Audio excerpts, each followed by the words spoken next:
Alright, so this video is going to be about the Heisman contenders for the upcoming season. I'll probably put out other ones like playoff contenders, title contenders, then top tier bowl, like top 10 contenders, just contenders, and then I may put like a video out of teams that are overrated, and that's if I have time, pretty much, because I have to go to school. We have school, because I have school coming up. I have like 2 weeks till school, like most of my viewers. But, so the Heisman contenders, in my opinion, are really identical to people who were in the running for it last year. Minus Derrick Henry and Keon Reynolds, obviously, because of Tennessee and Baltimore. Derrick Henry, Tennessee, Keon Reynolds, Baltimore, because I'm in the NFL now. If I'm correct on that. Unless Keon Reynolds, he actually had to go serve, but he shouldn't have, because he got passed on that, which was cool. But, I guess the biggest two are probably Deshaun Watson, obviously, because you don't put out a performance like he did last year, and then it's very hard not to be able to do that. Obviously, actually, I think it's going to be more best if you can put that up again, because defense knows now it's coming, so it's a lot harder. Obviously, last season, he was coming off the ACL, so he was coming off the ACL tear, which sometimes can become you don't know what happens, but also sometimes with good players. This is, I think, the season we're going to find out, is he just a good player, or was that luck? Not luck, but they were unfair.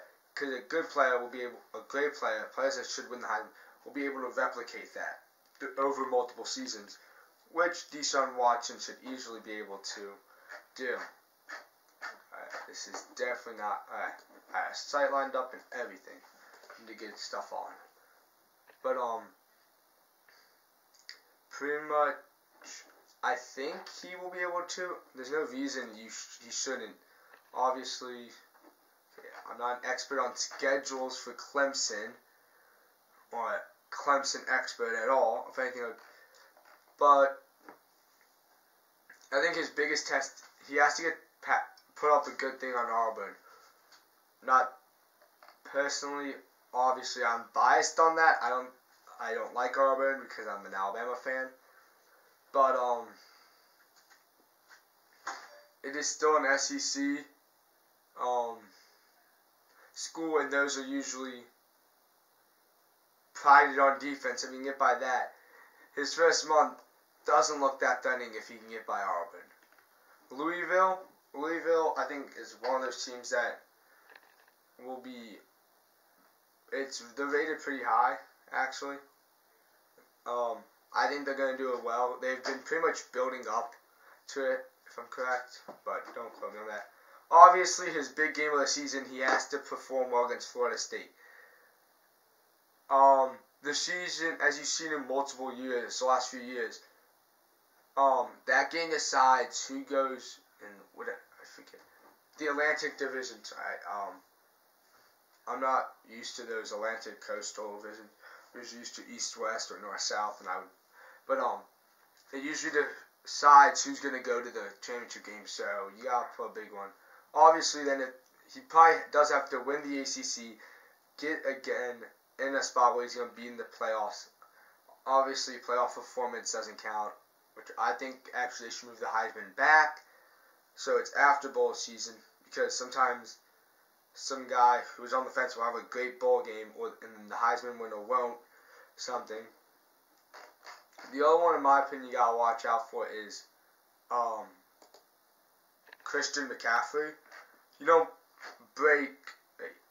broke the all-purpose record, if I'm correct, last year. Yardage record. He had like 400 attempts, like combined, if I'm correct.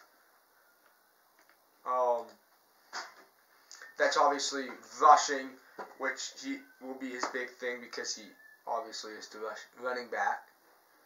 One thing I'm seeing that doesn't really help him is he has the first week bye. Second week bye. I don't get why you need a bye. So he'll play one game and then has to go.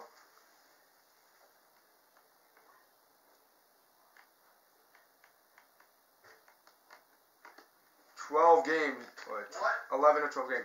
Philip, I'm in the middle of a video. Be quiet. Alright, he has to go in 11 to 12 games right after that, which if you have to go like 11 games straight, no, just week in, week out, and there's some of those teams will be coming off a bye. Okay, good, he's not coming over here. Thank God. This season there is some test in the beginning. USC, who is going to be 3 weeks off of, which will probably be not as easy as if it was the second week in the season, obviously. I'm only saying that because USC will be coming off the Alabama game if it was the second week. But USC, it's in the third week, so USC will have, I don't know who they play in the second week. But, obviously, Alabama is they would never, wait, what the heck's going on here? Okay, hold up. It's, technical, alright, wait, what is this? Alright, so, USC will probably be coming off a rest game. Okay, sorry, it was not cooperating with me. But they'll be coming off a rest game, kind of, in retrospect. You know, one of the games, easy games that people schedule, which I'm not a fan of. I get why. You want to have, like, some easy ones, like, multiple bye weeks, you know. But USC will have, like, play Utah State beforehand, so that's going to be a little less physical, I guess. Call it that. Then he goes to play UCLA, which, if I'm correct, is in that. If they were, I guess, they're on the rise, and then he plays to both Washingtons, which are both on the rise. Then he goes to Notre Dame. Wow, that schedule is front-loaded, because he starts off with Kansas State. Then, I think kind of gets easier. His last game will be versus Rice. No offense to Rice. I think it will probably be one of the games he'll be able to put up a lot on. Okay. Swear to God. This is just gonna mess me up, okay? Cause, okay. Yeah, he's the running back. He's only in his sophomore year, which is pretty impressive. That you could put that up as a, wait, sophomore? Yeah, freshman. Sorry, those things get confusing. Right, the thing that also hurts McCaffrey is the East Coast. They have Pac-12 after dark. Doesn't help because they're playing 11 o'clock Eastern time. I think, if I'm correct on that. And no person who's not that devoted to Stanford football, or whoever's playing, is going to stay up until 1, 2-ish Eastern time to watch him play. So, you don't get the, yes, he loses some East Coast things, so I think, obviously, the Pac-12 should rethink that on big, especially Stanford in general, because for the playoff and rankings, you're gonna lose that, because not everyone will stay up that because trust me, I wouldn't. Most people would. Wait, hold up. Why does he have a 2014 thing? What? Okay, he must have redshirted a year and played a bit. But he had 2,000 yards rushing. I was not aware of that. But that's still, I mean, he didn't lead the nation, if I'm correct. Yeah. Henry still led the nation. But still, 2,000 yards rushing, and they were what? Wait, hold on.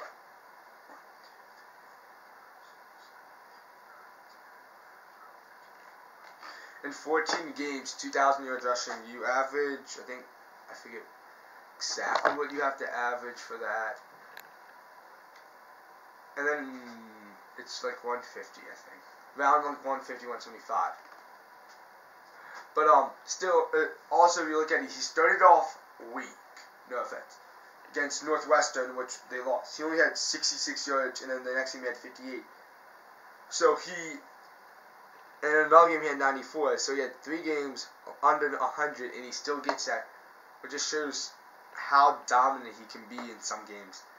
But the game, Northwestern, who is a quality opponent, if I do say so myself, all people may agree, and Notre Dame, he does have to step it up against the big time things.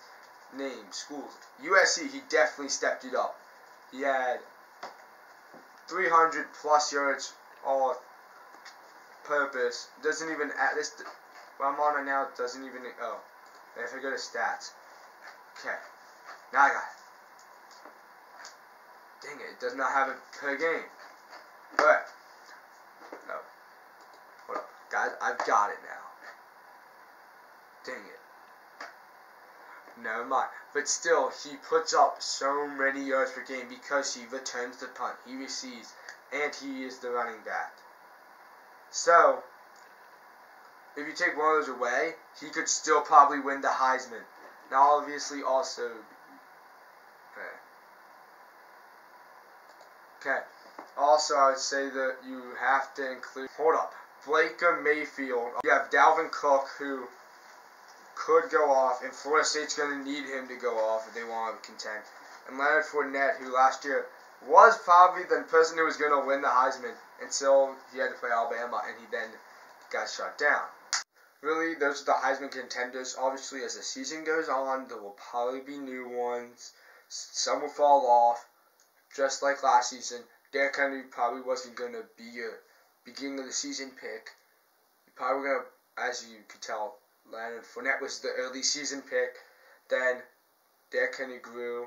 Obviously, as the season went on, Deshaun Watson got talked about, Christian McCaffrey, Sean Reynolds, Baker Mayfield, Dalvin Cook. All these guys we could talk. I don't know how many. If you remember how many we were talking about at the beginning of the season, not. I feel like we wouldn't even.